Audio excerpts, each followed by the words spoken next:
என்னம்மா கீரை பறிச்சுட்டு இருக்கீங்களா?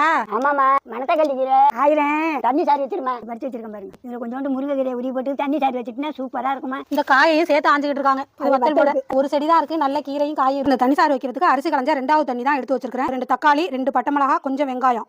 இப்போ அதோட போட்டுக்கலாம். கொஞ்சோண்டு மஞ்சத்தூள் போட்டுக்கலாம். தேவையான அளவு உப்பு போட்டுக்கலாம். இதுக்கு வேற எந்த உரப்பும் நம்ம போட போறதில்ல. இது நல்லா கொதிக்கட்டும்.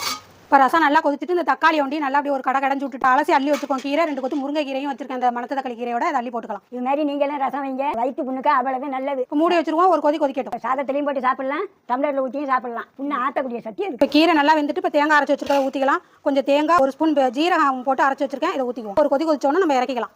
அவரைக்காய் வேக வச்சு தண்ணியை வேஸ்ட் பண்ணிட்டோம்னு சொல்லியிருந்தீங்க. அது ரொம்பலாம் மிச்சம் இல்லைங்க. 2 ஸ்பூன் தான் இருந்தது. அதை இதோட சேர்த்துக்கிட்டோம். இப்படி தான் நாங்கள் தண்ணி சாறு வைப்போம். நீங்கள் எப்படி வைப்பீங்கன்னு கமெண்ட்டில் சொல்லுங்கள். இப்போ இதை இறக்கிக்கலாம். மணத்தக்காளி தண்ணி சாறு, அதுக்கு தொட்டுக்கிறதுக்கு அவரைக்காய் கூட்டு, கொஞ்சம் உளுந்து வடை. இவ்வளவு தான் இன்றைக்கி நம்ம வீட்டில் சாப்பாடு. இந்த வீடியோ பிடிச்சிருந்தா ஒரு லைக் பண்ணுங்கள், ஒரு சப்ஸ்கிரைப் பண்ணுங்கள். பாய்.